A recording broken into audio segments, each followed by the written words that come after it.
Alors, bah ouais, Galette, il est deuxième, c'est ça. Il est dauphin du PSG, tranquillou comme ça. Il enchaîne les victoires, tout se passe bien. C'est cool, c'est cool. Salut à tous, footeuses et footeux de même famille. C'est Thomas, fin du match entre le LOSC et le FC Nantes dans ce match de l'après-midi de 17h où il y a du vent un peu partout en France de cette J6 de la Ligue 1 Conforama Pas Vojica, Paul Troy et Sofatus qui a des rimes en A et des meubles en kit, 2 buts à 1. Un but de Fonte, l'international portugais de la Seleção das Quinas, qui a marqué un beau but sur corner avec une belle tête où il était quand même un peu tout seul au marquage, un but de Iconé, je pense, même si c'est le deuxième match, je m'avance un peu, mais c'est un des plus beaux buts quand même de la sixième journée de championnat de France, et un but de Koulibaly, les entrants ont fait du bien, Koulibaly, Bochia, la question va se poser pour moi, pour le Monégasque prêté, pourquoi il n'est pas titulaire tout le temps, parce que quand il rentre il est dangereux, soit sur le coup de pied arrêté, avec sa patte un peu technique, c'est un peu peut-être frileux de la part de Cardozo, en tout cas qui veut plus des joueurs peut-être de grinta et de combat tout le match, et profiter un peu de la fatigue pour faire rentrer des joueurs techniques, en tout cas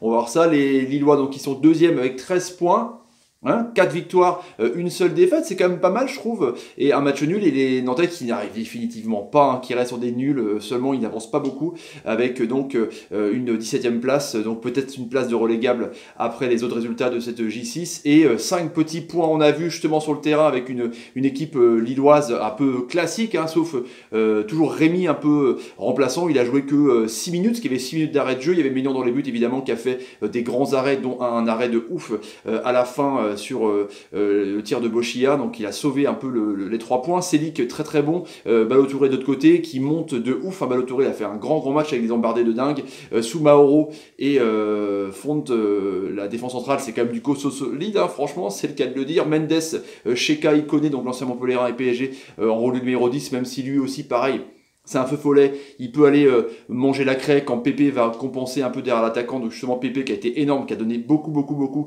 qui est sorti à la 90e minute, Fonte l'autre, Rui le jeune attaquant portugais, et Jonathan Bamba qui a été monstrueux encore une fois. Ça va vite, la triplette de devant là, ça va vraiment à une vitesse folle, surtout que Fonte c'est un profil aussi qui va vite, et puis du côté de Nantes c'est pareil classique avec ton Lima, Diego Carlos, Miazga, Kouateng, Teta Rosano dans les buts, qui a fait 6 arrêts, qui a été énorme, qui a égalé donc le record d'Edouard Mendy contre Reims, justement encore les Nantais.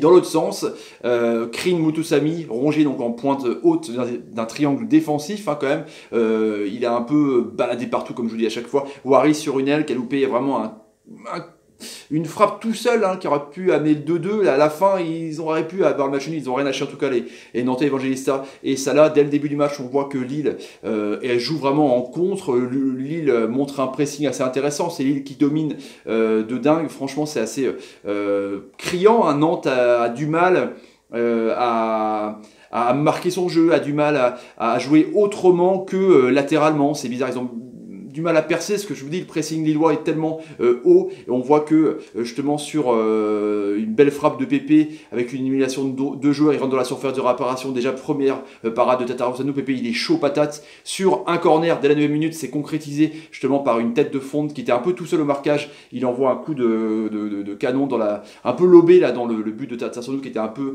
justement sorti pour essayer d'avoir le ballon, donc 1-0 sur un corner de Thiago Mendes. Donc on voit que 4 corners lillois, un seul Nantais, c'était pas. Il y a eu beaucoup de jeux sur le rectangle vert, pas beaucoup justement de coups francs de corner, c'était assez intéressant. Je trouve que c'est un match qui allait dans les deux sens, c'était assez animé en tout cas. La seule vraie occasion, c'est justement ce beau mouvement et cette belle ouverture de Salah. Oui, il sait faire ça aussi, Emiliano, avec Rongier qui fait une frappe, mais c'est. Voilà, il fait une frappe en face à face, un peu comme Germain, mais il se cut et c'est dévié par Maignan. Après, donc il y a des occasions vraiment en contre par le trio Iconé, Bamba, Pépé, ça va à une vitesse folle avec Fonte en point d'appui qui arrive. C'était discret comme match pour le jeune, mais c'était pas mal. En tout cas, ce trio d'attaque, il est d'une vitesse phénoménale. Quand tu as une faille et beaucoup d'interceptions pour les Lillois, ça va très très vite, donc c'est assez dangereux. Tu as moyen de te prendre un pion derrière. Et Nantes qui régule le jeu, qui fait de la possession, mais c'est pas ouf ça circule bien, c'est clair quand on voit les 467 passes, donc Nantes domine encore une fois 58%, 57% et 43% pour les Lillois qui ont laissé le ballon, 360 passes, on voit que les Nantais, la patte Cardozo, c'est de jouer au ballon, de jouer en transition avec des jeux en triangle, mais devant c'est un peu, voilà, c'est pas terrible, il n'y a pas de joueurs vraiment rapides, il n'y a pas de joueurs tactique et d'envergure pour t'emmener un peu l'apport offensif. Enfin, c'est pas Salah ni Waris sur un côté qui fera ça. Et il y a une belle frappe justement de Pépé avant la mi-temps qui aurait pu avoir un 2-0 avec une belle arrêt de Tata Arsenault qui était vraiment omniprésent. En deuxième mi-temps, on voit que des cartons jaunes d'entrée sont donnés. On voit les Lillois sont pas dedans, ils sont pas rentrés dedans. Justement, les Nantais sont un peu plus haut, il y a un peu plus de pressing. Il y a 11 tirs de chaque côté et la stat est criante parce qu'il y a 8 tirs cadrés pour les Lillois et seulement 4 pour les Nantais, donc ils n'ont pas cadré beaucoup, donc tiré beaucoup au-dessus. Voilà, c'était... Et Nantes, c'est bien, on sent le jeu qui arrive, mais c'est stérile, quoi, tu vois. C'est comme quand tu vas voir un film avec plein d'affiches, plein de stars, mais en fait, tu restes sur ta faim parce qu'il n'y a pas le côté ouf, il n'y a pas le côté sexy du truc, quoi. Et après, il y a justement ce bijou sur un contre, récupération à 25 mètres au milieu de terrain. Il connaît, s'avance, il fait un contrôle et puis il enchaîne une frappe sous la barre. Là, Tata Arsenault, il peut que constater. Bijou de ouf, hein. J'annonce, franchement, c'est un des plus hauts buts de la journée.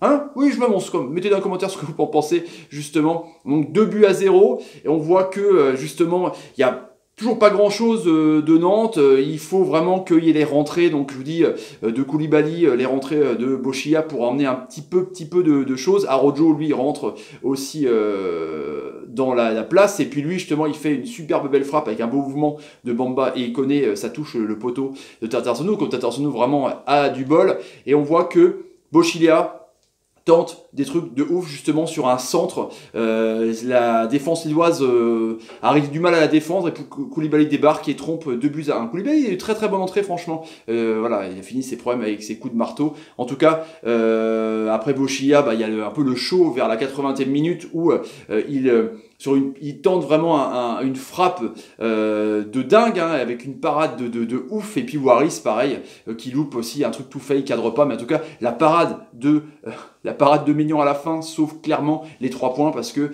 il y aurait pu avoir 2-2 parce que les Nantais n'ont rien lâché dans cette deuxième mi-temps. Ils ont été vraiment énormes dans l'abnégation, dans le pressing.